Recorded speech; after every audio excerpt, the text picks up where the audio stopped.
Selamat siang para netizen dimanapun kita berada. Salam inspirasi bagi kita semua. Agak menarik juga ya. Ada yang berita seperti ini ya. Prabowo diprediksi gagal keempat kalinya jika maju Pilpres 2024. Kepercayaan publik hari ini terhadap Prabowo itu sudah menurun ya. Karena apa? Di satu sisi dulu itu menjadi oposisi ya, dan sekarang menjadi koalisi begitu. Dalam demokrasi kita sah-sah aja hal seperti itu begitu. Tapi kepercayaan di masyarakat seolah-olah dikhianati begitu kan. Inilah politik kita begitu. Di bawah saling senggol ini dan itu terhadap dukungannya, akhirnya Pak Prabowo gabung kepada Pak Jokowi begitu kan. Akhirnya apa yang terjadi? Kekecewaan yang muncul hari ini begitu. Tetapi itulah politik kita begitu kan. Tetapi mari kita baca terlebih dahulu ya komentar-komentar netizen seperti ini. Ini ya komentar netizen agak pedas juga sebenarnya ini. Prabowo diprediksi gagal keempat kalinya jika maju Pilpres 2024. Benarkah seperti itu ini? Jujur aku adalah salah satu pengagum Pak Prabowo. Saran aja buat beliaunya untuk tidak maju, cukup jadi bapak bangsa saja. Harusnya legowo lebih terhormat menjadi bapak bangsa dan support Pak Anies maju sebagai capres. Saya yakin rakyat akan menghargai dan menghormati Pak Prabowo Subianto. Ya bisa jadi seperti itu begitu. Karena pada hakikatnya orang berpikiran dikhianati begitu kan. Padahal secara demokratis ya itu tidak menjadi masalah juga begitu kan. Dalam artian bahwa hal seperti itu dalam demokrasi wajar-wajar aja dan biasa begitu. Harusnya legowo lebih terhormat menjadi bapak bangsa dan support Pak Anies maju sebagai capres. Saya yakin rakyat akan menghargai dan menghormati Pak Prabowo Subianto. Bandul suara Prabowo adalah satunya di pemilih PKS dan relawan. Pemilih PKS menarik diri kapok. Relawan berdoa atas kezaliman Prabowo berkhianati, seharusnya tahu diri. Sebaiknya Pak Prabowo tanpa mengurangi rasa hormat kepada beliau menjadi bapak bangsa saja. Legowo menyerahkan estafet kepemimpinan bangsa pada generasi yang lebih muda, lebih mampu dan punya komitmen untuk maju bangsa dan negara. Semoga beliau mengambil keputusan bijak. Capres abadi ini sudah pasti, tapi bila adu berani ya jadi oposisi pasti bisa jadi presiden. Ya kalau memang ini kegagalan keempat kalinya ya mungkin kepercayaan publik sudah tidak percaya kepada Prabowo begitu kan. Tapi di satu sisi menurut saya pribadi inilah politik kita, inilah demokrasi kita, memberikan kebebasan kepada siapapun untuk mencalonkan diri. Siapa tahu apa yang disampaikan oleh Gus Dur ya, bahwa yang paling yang paling setia untuk membangun bangsa dan negara, yang paling ikhlas yaitu adalah Pak Prabowo. Bisa jadi ya itu dengan ucapan doa oleh Gus Dur menjadi presiden begitu kan. Karena pada hakikatnya inilah politik kita begitu. Mungkin sudah ditakdirkan untuk nyapres terus. Inilah yang disebut maju terus pantang mundur. Coba Pak timbul jogging kayak si Uban Bokep sambil bagi-bagi duit apa ini ya. Ramai-ramai kita menyungsepkan beliau jika jadi capres. Like tanda setuju ini. PS akan mencetak rekor menjadi capres gagal untuk keempat kalinya. Ya kalau seperti ini, kalau sudah gagal hari ini ya bukan tidak boleh untuk menjadi capres lagi begitu kan. Berikanlah kesempatan kepada yang muda-muda kan, seperti itu logika kita begitu kan. Dan bahkan buat Prabowo, ingat ada cara lain nebus dosa atas pengkhianatan kalian kecuali dengan cara dukung Anies karena angin perubahan ada di sosok dia. Sorry dua say ini.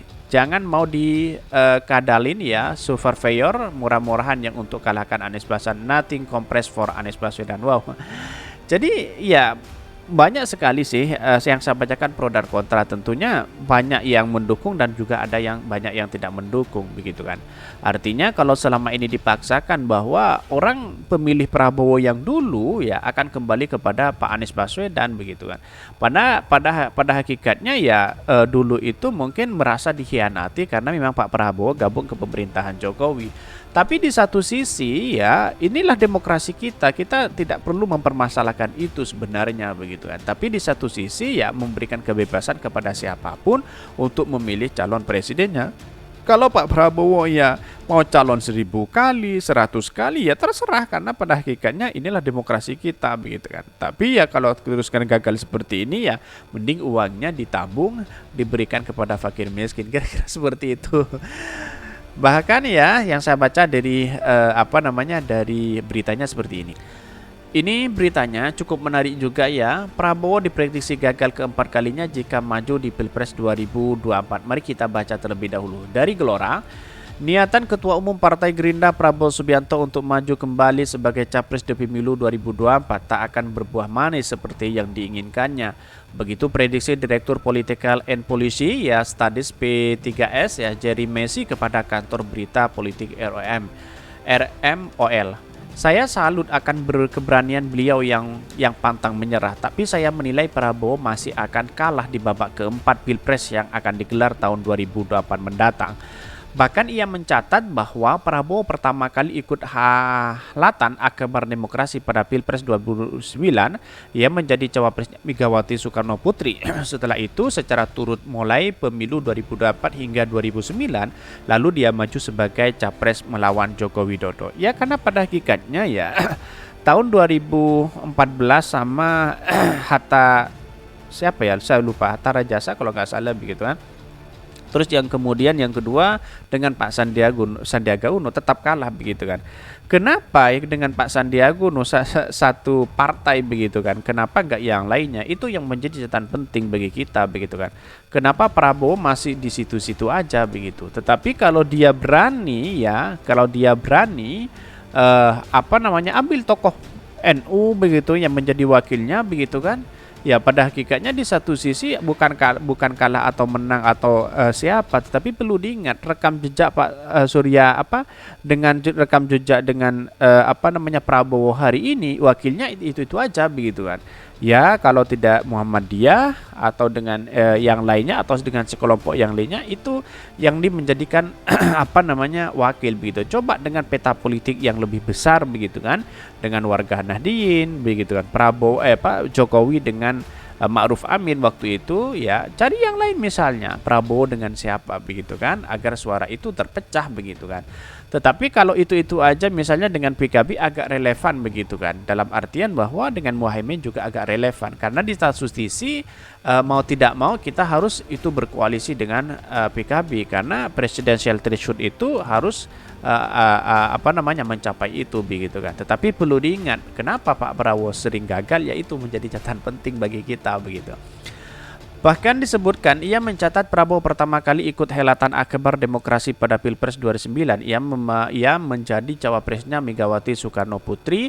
Setelah itu secara berturut-turut mulai pemilu 2014 hingga 2009 lalu dia maju sebagai capres melawan Joko Widodo. Prabowo menjadi figur yang telah 4 kali bertarung di Pilpres, tapi sayangnya ketum Partai Gerindra itu selalu takluk. Bahkan sebetulnya jika Prabowo bersabar dan tetap koalisi oposisi, maka dipastikan sosok yang yakini menjadi manhan Jokowi ini bakal menang di Pilpres 2024. Demikian Jerry menambahkan. Ya, tetapi kalau sudah nasi jadi bubur ya sudah tidak bisa, karena pendukung-pendukung Prabowo hari ini sudah kembali kepada mendukung Anies Baswedan begitu kan. Jadi banyak yang sudah kecewa kepada Prabowo begitu kan. Jadi inilah yang menjadikan Prabowo hari ini sudah tidak diperhitungkan lagi begitu. Ya, inilah politik kita begitu kan. Karena dia menjadi koalisi begitu dengan pemerintah yang awalnya menjadi oposisi. Saya rasa baik juga menjadi koalisi itu di satu sisi seperti itu membantu pemerintah, tapi di satu sisi yaitu kelemahan masyarakat yang di bawah itu mungkin Pak Prabowo tidak tahu yang di bawah milih yang mana begitu kan. Bukan seolah-olah orang-orang akan berpikir bahwa dikhianati begitu. Kira-kira seperti itu begitu kan.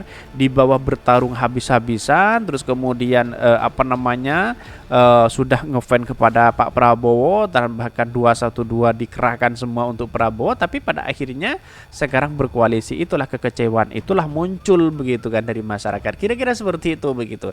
Tapi wallahu alam secara demokratis ya Pak Prabowo sangat luar biasa kalau menurut saya pribadi, karena dia bisa berkoalisi ya, bisa bersama-sama membangun bangsa ya, walaupun dia berani mengambil keputusan bahwa pendukung-pendukungnya akan kembali atau berbelok arah kepada Anies Baswedan, dia berani begitu kan.